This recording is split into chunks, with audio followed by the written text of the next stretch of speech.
guys, and welcome to today's vlog. We are going to be talking about what not to do after a binge or when a cheat meal turns into a cheat weekend, and then a few tips on, what to do, of course, at the end. So we're just gonna go ahead and get started. This is actually coming from a personal experience recently. I had been super on track, doing wonderful and amazing. And then we had some guests come in this weekend and we went out to eat a few times and I saw Valentine's candy and kind of got excited. And it just spiraled from one thing to another. All day Saturday turned into a horrible day of eating for me. I felt terrible by the end of the day and was not super happy the next morning when I woke up with a headache and squinty eyes and, just generally feeling like I used to feel when I used to eat really poorly all the time. So, that being said, let's go ahead and get started on things that you should do and not do after a binge or whatever you want to call it. So we're going to start with the things that you don't want to do because I think those are super important to remember. One being you don't need to punish yourself and over-exercise. So for the first thing with that, it creates a really unhealthy relationship with exercise. It makes it a punishment. It makes it something to dread. It makes it something, that you have to do because, it's a consequence of something else. We want exercise to be fun. We want it to be something that's better, think of it in the light of it's a positive for your body, it's beneficial, it's serving you, it's exciting, you love how you feel afterwards, all those wonderful things that come from exercise. Those are what we want to focus on when we think of it. We don't want to think of it as a punishment and creating that I ate too much so I need to over exercise and do more. It really leads to a negative relationship with both food and exercise. So don't feel like you need to do 2-3 workouts in a day the next day or the next week or whatever to make up for it. It's okay. It's not going to ruin your progress. That 1 or 2 days of, being off track, you're going to be okay. So that's number one. Number two is you don't need to restrict calories super, super low after, whatever you want to call it, a binge. That again creates a vicious cycle of binging and restricting, and it's just not healthy, not mentally, not emotionally, not for your body either. So just go back to your normal eating. Just go back to nice, nourishing, well-rounded meals. You don't have to restrict to, barely anything the next day. I promise it's gonna be okay. All right, again, I'm looking at my sheet. So the third thing is don't feel guilty and dwell on it. I know, this can be really hard because sometimes we feel like, well, if we don't, think about it and beat ourselves up over it a little bit, then, we're probably going to do it again. And we have to feel guilty because, we did something that we don't want to keep doing.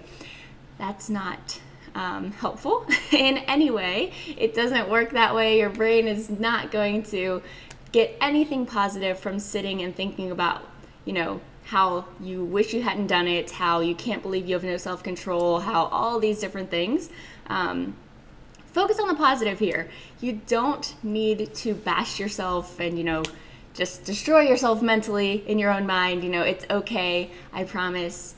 What's done is done, and all you can do is move forward and get back on track in the future. So promise you'll be much happier doing that than sitting and making yourself feel guilty over it. Don't feel guilty. It's okay. You probably enjoyed yourself. And you need some days or weekends like that occasionally, right?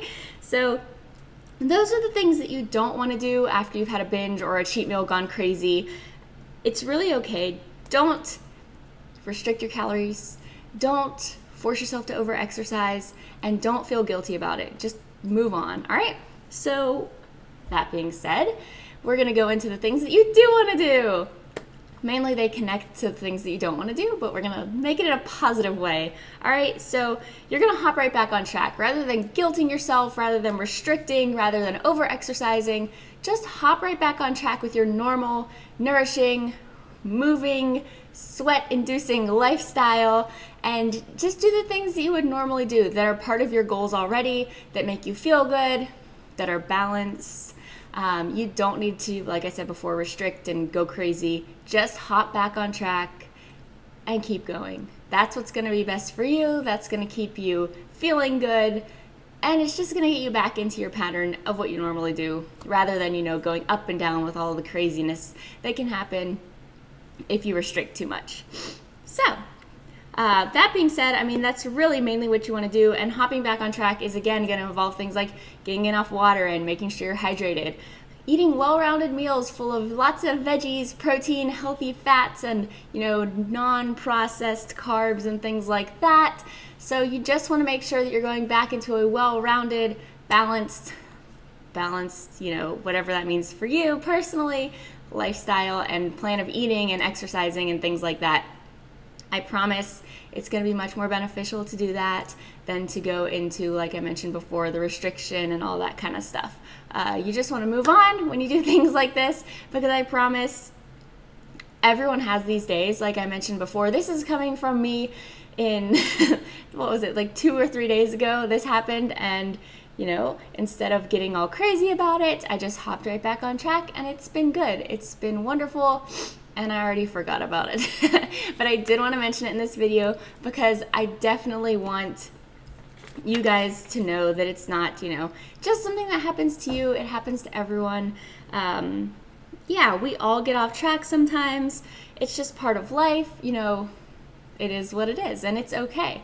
So remember, not every single day has to be your absolute best. You don't have to have your best workout every day. You don't have to have your on point, perfect, you know, 100% eating every single day. Some days just aren't gonna go like we planned, and you know, that's life. Life is unpredictable sometimes, and that's all right.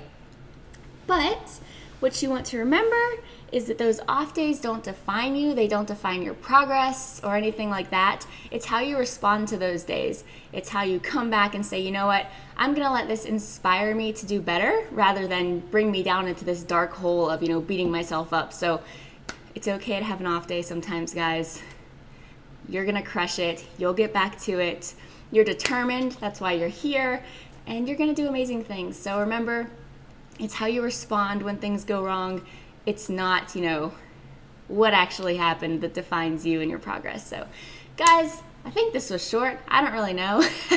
But thank you so much for joining me. Definitely let me know what you'd like to see below. I love hearing from you guys and taking suggestions and things like that. So, yeah, thanks for joining me. Make sure you like and subscribe and all that wonderful stuff so I can keep putting out workouts and videos and hopefully lots of things that are helpful for you. Yeah. Yay! Thanks for joining me, and I will see you next time.